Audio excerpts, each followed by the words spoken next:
Hello dear students, welcome back to my channel physics SPC. Electromagnetic conduction का एक question. An electron moves on a straight line path X Y is on the ABCD is a coil adjacent to the path of electron. What will be the direction of current if any induced in the coil. चार choice दे रखी है। देखो, electron जब moving charge होता है ना, वो भी मैग्नेटिक फील्ड प्रोड्यूस करता है। तो कितना मैग्नेटिक फील्ड प्रोड्यूस करता है, उसकी वैल्यू कितनी होती है, पहले उस पर देखते हैं। थोड़ा सा ध्यान दीजिए, अच्छा बताऊंगा। समझे कि एक आपने बायोसेवर्ट लॉ पढ़ा है कि ये कोई करंट कैरिंग वायर है और इसमें करंट फ्लो कर रही है इस तरह से। तो एक स्मॉल एलिमेंट डीएल, डीएल की दर्शन हमेशा करंट के अलोंग मानते हैं, तो डीएल की दर्शन इस तरह से मान लेते हैं हम। और इस पॉइंट पर मैग्नेटिक फील्ड निकालना है ड्यू टू स्मॉल सेगमेंट।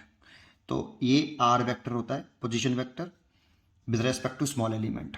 तो पी पॉइंट का पोजीशन वेक्टर है with respect to small element. तो आर वेक्टर का हेड पी पॉइंट पर होगा, जिस पॉइंट पर मैग्नेटिक फील्ड कैलकुलेट करते हैं। और डीएल वेक्टर पर आर वेक्टर का टेल होगा। और डीएल वेक्टर और आर वेक्टर के बीच में एंगल होता है थीटा। तो जो मैग्नेटिक फील्ड होता है due to current carrying small element, DB vector form में लिखें तो ये mu naught upon 4 pi DL vector I DL vector cross R vector over magnitude of R vector का क्यूब। अगर इसे हम मैग्नीट्यूड में लिखना चाहें तो डी वी बराबर mu naught upon 4 pi I D L.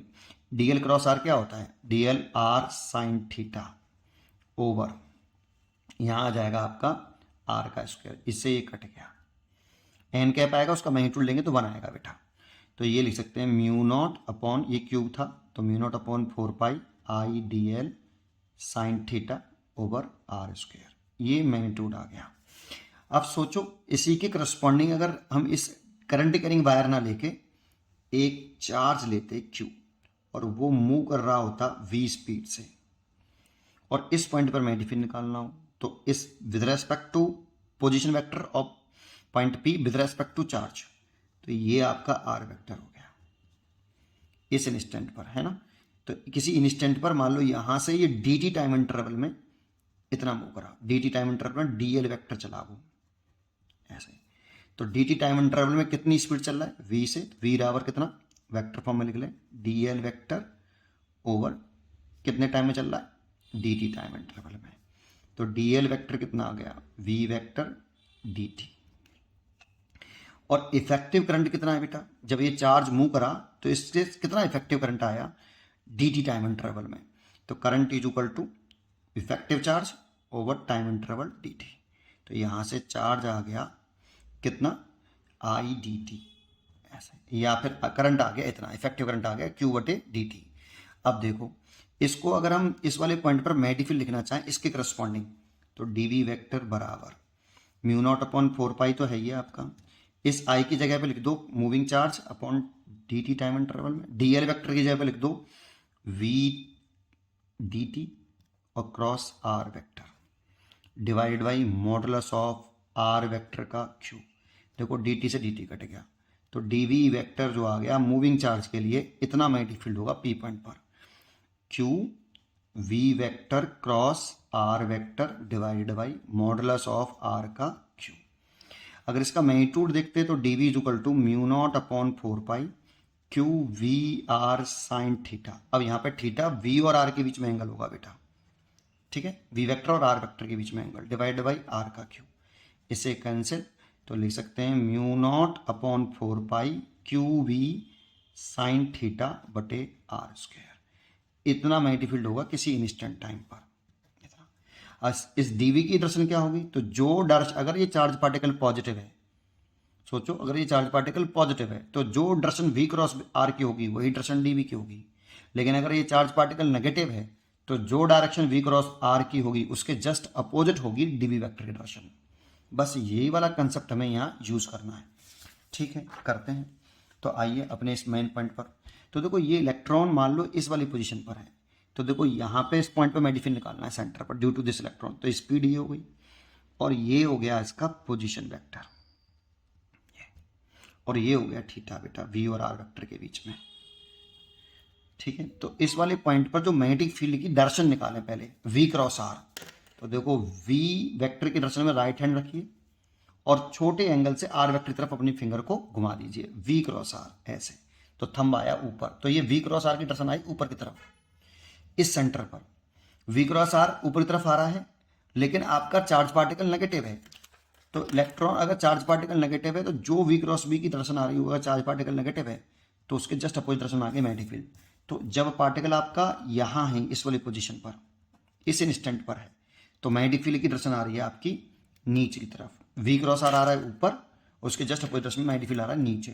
तो जब इस वाली पोजीशन पे तो मैग्नेटिक फील्ड नीचे की तरफ है, इस जगह पर, इस जगह पे मैग्नेटिक फील्ड नीचे की तरफ होगा जब पार्टिकल यहाँ होगा। जैसे जैसे ये पार्टिकल देखो ऐसे आएगा तो आर वेक्टर ऐसे हो जाएगा बेटा। तो थीटा बढ़ रहा है 90 और साइन 90 की जो वैल्यू होती है देखो यहाँ, थीटा जैसे जैसे बढ़ेगा तो साइन 90 की वैल्यू मैक्सिमम होगी, तो मैग्नेटिक फील्ड बढ़ेगा। और आर घट रहा है, देखो यहाँ पे आर ऐसे है, जब इधर चलेगा तो आर वेक्टर ये हो जाएगा। तो आर की वैल्यू घट रही है, तो आर वैल्यू घट रही है, देखो थीटा बढ़ रहा है और आर घट रहा है, तो डी भी बढ़ेगा। तो यहाँ पे जो मैग्नेटिक फील्ड है डी बी, ड्यू टू इस वाली पोजीशन पर ये बढ़ रहा है अंदर की तरफ। अब सोचो अगर मैग्नेटिक फील्ड इससे लिंक कर रहा है तो फ्लक्स में चेंज आ रहा है, क्योंकि मैग्नेटिक फील्ड घट रहा है और नीचे तरफ घट रहा है तो फ्लक्स में डिक्रीमेंट हो रहा है। और फ्लक्स में डिक्रीमेंट हो रहा है तो इंड्यूस ईएमएफ इस तरह से होगा कि वो मैग्नेटिक फील्ड के घटने का अपोज करेगा।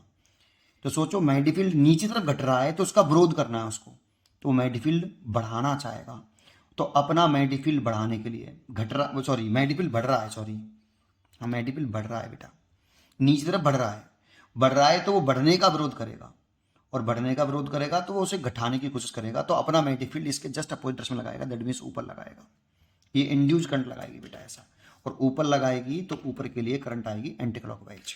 तो इस वाली जब पोजीशन पे होगा तो जो इसमें करंट डेवलप होगी वो एंटी क्लॉकवाइज होगी, एंटी क्लॉकवाइज, ठीक है। अब जब ये इलेक्ट्रॉन इसको क्रॉस करके इधर आ जाएगा ऐसे, तो सोचो अब आर वेक्टर ये हो गया, तो फिर आर वेक्टर अगेन बढ़ने लगा, यहाँ पे आके अगेन आर वेक्टर क्या करने लगा, बढ़ने लगा, आर बढ़ने लगा। तो आर बढ़ेगा तो बी घटेगा, और एंगल बढ़ने लगा तो एंगल बढ़ेगा तो थीटा 90 साइन 90 की वैल्यू बड़ी होती है सबसे, तो थीटा आपका बढ़ रहा है तो साइन थीटा जो है वो आपका घटेगा। अब साइन थीटा घट रहा होगा और साइन थीटा घट रहा होगा इस वाली कंडीशन में हम कहें आगे, तो इसमें थीटा ऑब्ट्यूस एंगल हो गया ना बेटा, फिर वो 90 से सबसे बड़ी वैल्यू तो 90 होती है, 180 की तरफ जाते हैं तो घटती है साइन की वैल्यू। तो बी क्या हो रहा है बेटा, बी सोचो अगर साइन थीटा घट रहा है तो डीवी घटेगा, और आर बढ़ रहा है तो डीवी घटेगा, तो इसमें डीवी घट रहा होगा, इसमें डीवी घट रहा होगा। और किधर की तरफ घट रहा होगा चेक कर लें, तो आर क्रॉस बी, तो आर क्रॉस बी करोगे तो ऐसे, तो ऊपर की तरफ आर क्रॉस बी आया, तो इलेक्ट्रॉन है उसका नीचे कर देंगे, तो नीचे की तरफ जो है ये घट रहा होगा। अब नीचे तरफ घट रहा होगा बेटा, और घट रहा होगा तो अब इंड्यूस करंट इस तरह से डेवलप हो कि वो मैग्नेटिक फील्ड के घटने का विरोध करेगा। तो मैग्नेटिक फील्ड घटने का विरोध करेगा तो नीचे तरफ घट रहा है तो घटने का विरोध करेगा, तो बढ़ाना चाहेगा तो अपना मैग्नेटिक फील्ड भी वो नीचे तरफ ही लगाएगा इंड्यूस करंट, और नीचे तरफ लगाएगा तो करंट आ जाएगी आपकी कैसी बेटा, नीचे तरफ आएगा तो करंट आएगी क्लॉकवाइज, तो इस जगह पे करंट क्लॉकवाइज होगी, ठीक है। तो ये देखो नो करंट इंड्यूस, तो ये तो गलत हो गया। ए बी सी डी, तो पहले बोल रहा है A B C D, that means आपका एंटी क्लॉकवाइज बोल रहा है, फिर ए डी सी, फिर क्लॉकवाइज बोल रहा है ना। तो ये तो होंगी नहीं, तो द करंट विल रिवर्स इस direction as the electron goes pass to the clock, तो रिवर्स हो गए, देखो यहाँ एंटी क्लॉकवाइज यहाँ क्लॉकवाइज, तो डी चॉइस इज करेक्ट, सबसे बढ़िया चॉइस ये है। पढ़ते रहिए और खुश रहिए।